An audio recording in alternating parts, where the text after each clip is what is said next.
Hello, everybody, and welcome to a grand episode, not just another good episode, no, a grand episode of the Gridiron Glory. We are here in the middle of the month of January, all things super wild card weekend here on the Gridiron Glory. We're here to bring you 6 grand, beautiful episodes of playoff football. Thank you so much for following us all into the regular season and here into the midst of the postseason. And we're going to really get into it, starting with a super wild card weekend round matchup on Saturday that took place between the Houston Texans and the Los Angeles Chargers. A tradition like no other, Tad, right? The Houston Texans Yeah, playing on a Saturday in the afternoon. It seems to just kind of be like a formality and a tradition there when they do get a playoff game.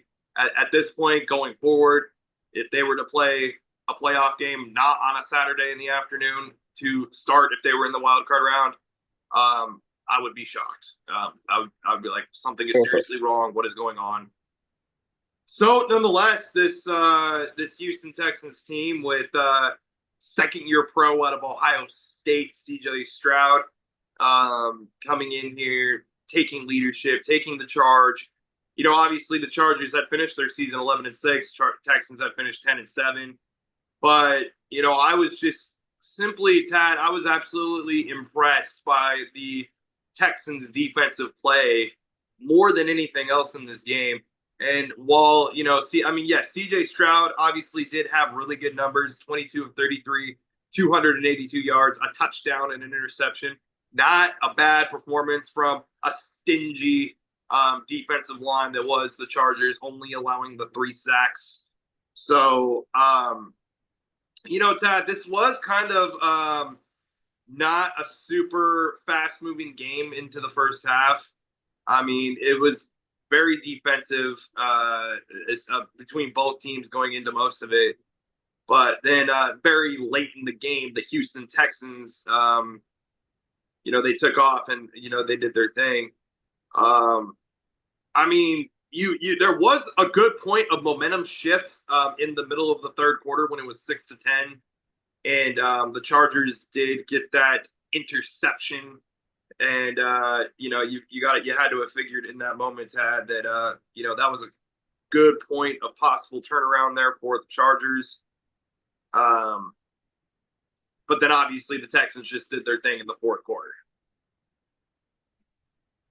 yeah, the Texans, I mean, their defense was incredible, like you said, the turnovers. It was really the turnovers that was the difference. The 4 interceptions, Derek Stingley, a couple, Eric Murray, the pick six, and then Kamari Lassiter, he's been incredible. He gets his interception in his playoff debut, the rookie out of Georgia, the second round pick. So he's been a revelation, and what a draft pick that was. The Texans, they've had some really good draft picks the last 2 years, that's for sure.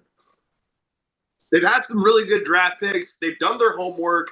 Yeah, and now you got that guy, right? You got that guy. And I mean, the Texans also do have the reigning head coach of the year. And I mean, shout out to their I mean, this is also a really good Texans coaching staff. To me, Tad, this was a great game of offensive execution, defensive execution more than anything else. But also shout out to those coaches on the sidelines doing a Yeah. tremendous job of prepping the home team for the win here. Yeah, certainly a lot of good game planning. Like it feels like everyone executed their role very well. I mean, maybe not perfectly, but they just executed. They did the job. Joe Mixon was good, a very quality free agent signing. Nico Collins was good. Nice to see him healthy again for the playoff run. But yeah, all in all, I mean, this is just a very quality built Texans team, and they'll have a good chance to put together a playoff run. We'll see what happens. They'll have a chance to put together a playoff run, absolutely. Tad, you talked about the defensive play in this game, right? Especially from the Houston Texans, and there was a Yeah. moment, like you were mentioning the pick six, and I mean, just yeah. I would, yeah. You mentioned the pick six that was late in the game. That was probably the biggest momentum shifter that really turned things into Houston's way in this game. And that interception that was scored for a touchdown by Eric Murray, the Yeah. 31-year-old out of Minnesota. And yeah, Tad, I mean, not a guy that we've talked about a whole lot. 7 tackles. He did get a pass defended. So, yes, Tad, where would you rank Eric Murray amongst safeties in the league after that play? Yeah, I mean that was obviously the play of the game. I mean, at that point, the Chargers, they just forced a punt on the Texans' last possession. You get the ball back. You're down by 7. If you score a touchdown, you can tie the game. But instead, on the first play of the drive, it's the pick six. So, yeah, I mean, you have to rank a player like that fairly well. I mean, he came out, he executed his reads very well. Um, yeah, he did the job on, especially on that play, and that was really the play that I mean, it didn't end the game, but it really put the Texans in firm control of the script the rest of the way. Put them in firm control of the game. And I mean, I'm just ultimately impressed, like I said, by this Houston defense. Some other guys to mention while we're talking about the Houston defense, Tad, you got Will Anderson Jr., 3 total tackles, 2 solo. He had a sack and a half, a tackle for a loss, and 2 pass deflections, 3 hits on the quarterback. Yes, Tad, Will Anderson Jr. You're talking about the 23-year-old out of Alabama. And yeah, Tad, where would you rank Will Anderson Jr. amongst defensive players overall in the league? Yeah, I mean, if I'm looking at second year defenders, I mean, I'd rank him very high towards the top of the list there. He was the number 3 overall pick. I mean, Houston, I don't think you can overstate just how well they did in the draft the last 2 years. I harped on it earlier, but you get CJ Stroud early in the draft with I believe that was the number 2 pick, and then Will Anderson with the number 3 pick. I mean, I don't think you can do much better than what they've done rebuilding their franchise through the draft. Yeah, you really can't do a whole lot much better than that. They're coming out here, and they're just a franchise. They're still a very, I mean, obviously not a super young franchise, but they are still a quote expansion franchise, if you will. And I mean, they want to hoist that Lombardi just as much as everybody else. And I mean, they look like a team in this football game, Tad, that is capable of doing that. And obviously, they have a major obstacle and big road challenge ahead of them as they, do win this football game. And next week, they will be going on the road to face, those guys at Arrowhead. Yep, they're marching into that building against the 2-time champions, so we'll see how things go there for Houston. I mean, you do have to remember the last time they played in the playoffs was when the Texans they got out to that huge lead and then by halftime the lead was erased. So I mean that you'd have to expect another high quality game. Just see what we get. It should be an interesting matchup. I mean, Kansas City they'll be coming off of the bye, and basically it'll be back-to-back weeks off for the starters, as we saw what happened on the last week of the regular season. But it's going to be interesting to see if Kansas City, if they're rusty, what we get out of them, and then. I mean, for a team that's been there, done that, I don't expect them to be all that rusty, but we'll see what we get out of KC and then Houston if they can just stick to the game plan, run the ball well, play great on defense, then we'll see if they can give them a real challenge. We'll see if they can give them a real challenge in that one. I mean, you would like to think that, like, if you obviously, like, the bar none expectation, right? The expectation is the Chiefs make the AFC Championship game and then the season Yeah. starts. But if there's any teams, to be honest, there's been a lot of teams in the wild card or divisional round that have faced the Chiefs in their reign since I've known. And I would say, of all the teams that I've known to face them in that reign, I would certainly say that this Texans team probably has the best chance out of any of those previous wild card or divisional teams that this Chiefs team has faced. I mean, the way I see it, I think if Houston is going to have a chance to win, then CJ Stroud is by far going to have to play the best game of his life. Not just of his life, but um, just he, like this is gonna have to be a game where, like, sir, this is not just gonna have to be the game of his life. This is gonna have to be the game where like he'll be dead 500 years and they'll still talk about that game. I mean, it's gonna have to be that kind of a game. So, not impossible, but that's just what it's gonna take. So, you love to see it if you are a Texans fan. Shout out to Texans and Houston country on this.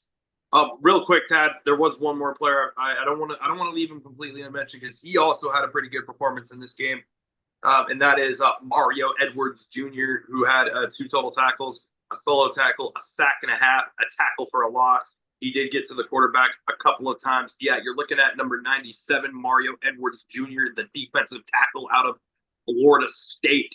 And yes, Tad, I would like to genuinely, humbly, sincerely, and personally ask you, where would you rank Mario Edwards Jr. amongst defensive tackles in the league?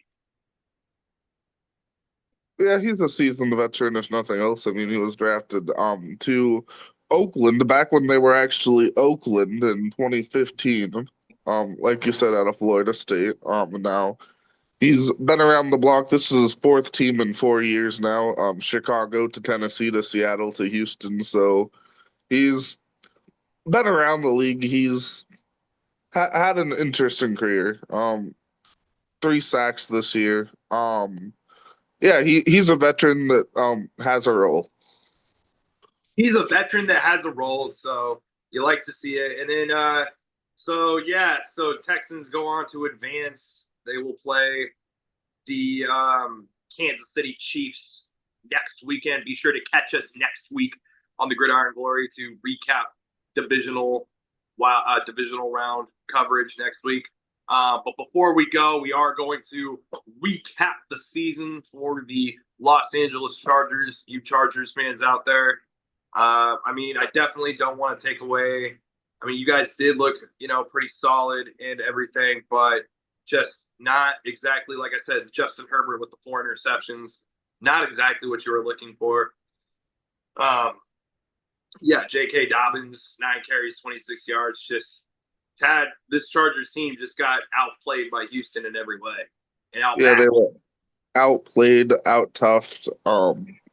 They didn't play clean football. The 4 interceptions, that's too much. Obviously you're not gonna win a lot of games with your franchise quarterback going 14 of 32, throwing three more interceptions than touchdowns. So I mean, he is a very good quarterback. Justin Herbert's a quality quarterback. He did not have a good game. There's no way around it. He had a very n- not the game he was hoping to have in the playoffs. And now, I mean, the question just remains: can Justin Herbert elevate his game in the postseason setting? I mean, they've had two playoff games, I believe, his entire career, and they've yet to win in the playoffs with Herbert. So now we're going to see, can they take the next step?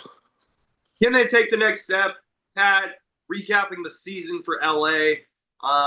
Jim Harbaugh's first season, Tad, you and me in preseason only predicted this team to finish like with, realistically 5 or 6 wins, given everything that we knew and have known about them.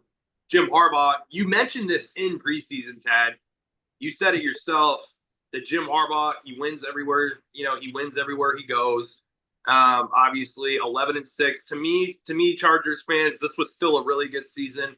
Obviously not the playoff performance that you wanted, but to me, if I'm a Chargers fan, hey, it's a beautiful season, given everything that came up. Justin Herbert definitely had, like, I would say overall a revitalization, if you will. Obviously, like you said, not the playoff performance, and it kind of sucks that he's going to go out on that note. But I don't want Yeah. to discount the kind of season that he did have.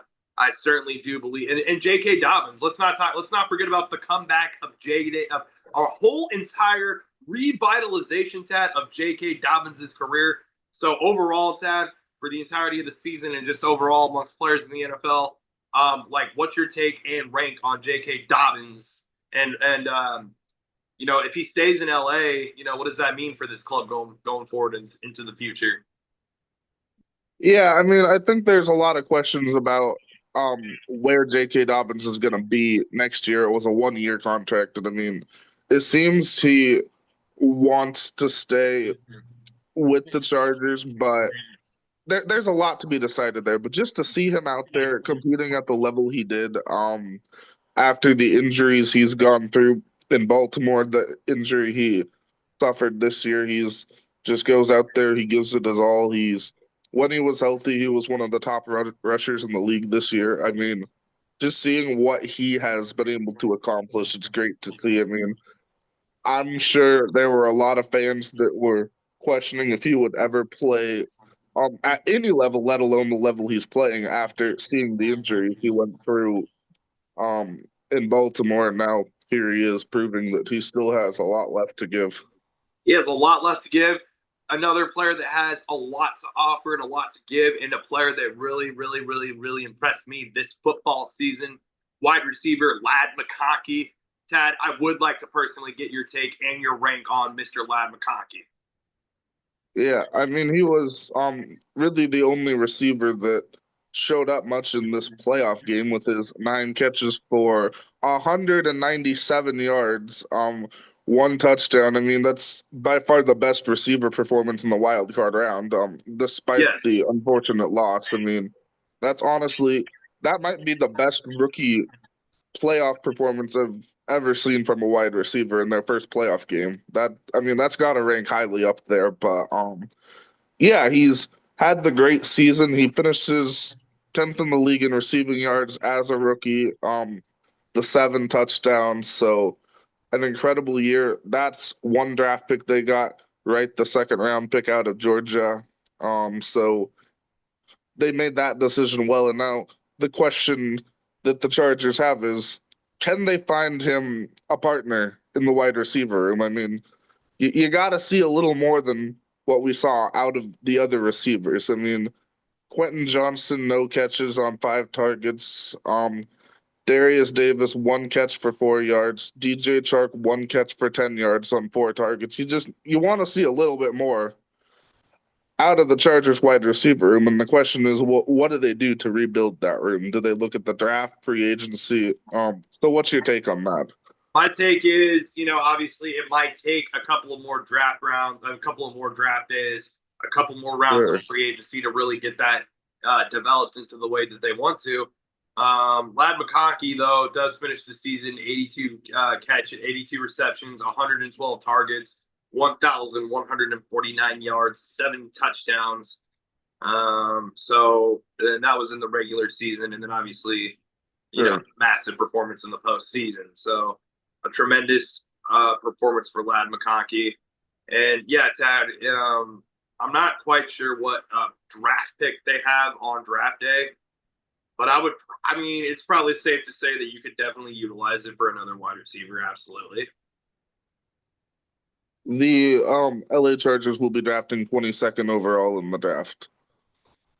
So, not quite sure who might be available by that point, but, you know, obviously, you're not, when you have Jim Harbaugh, I mean, to me, it's just like,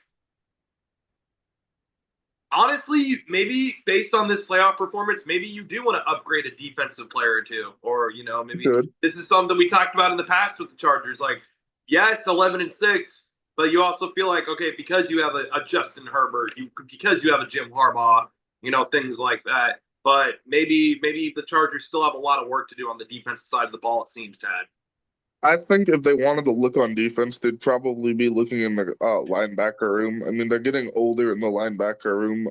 Perryman's getting up there in age. Khalil Mack is getting up there in age. You want to get a little younger there, I think, and see if you can find somebody. You got a bunch of seasoned veterans. And obviously those are great players to have, but at some point you want to be able to be a little younger. Their defensive line, to me, it looks like they have a very strong defensive line. It looks like their secondary is fairly solid as well. So if you were to look on defense, I'd probably look at the linebacker room. I love that take, and I probably couldn't really agree more with you. Um, would you rank Jim Harbaugh's first season a success in LA? I mean, I certainly would. I mean, I don't really think there's any other way you could um take away from it. It's a hugely successful year. Um, I mean, like you said, we were expecting, I don't know, 4 to 6 wins in the regular season. I wouldn't have been surprised if they were one of the worst teams in the AFC, but they turned it around. They got something out of the running game. Their defense played at a very high level. Justin Herbert, incredible. I think you'd have to call this a huge success with a lot to build on. Yes, absolutely, absolutely. You would probably have to call it a huge success. So there you have it. The Texans do end up winning this game, 32-12. They will be going to Arrowhead next week. Chargers will be wrapping it up for the season. And they march forward. So yeah, there we have it. Thank you. Unless you had any other final thoughts or takes on the game, Ted. Thank you guys all so much for following along. Be sure to like, subscribe, and follow. We're not even close to being done yet. Be sure to stay tuned next week for divisional round coverage on the Gridiron Glory. Specifically talking one episode that you guys will really want to catch us for is Ravens Bills. So be sure to stay tuned on the Gridiron Glory. Other than that, be sure to like, subscribe, and follow. Tell your friends. Join us next season as we'll start off next season early on, discussing each team in depth. We'll have a video out on each team. Thank you for watching.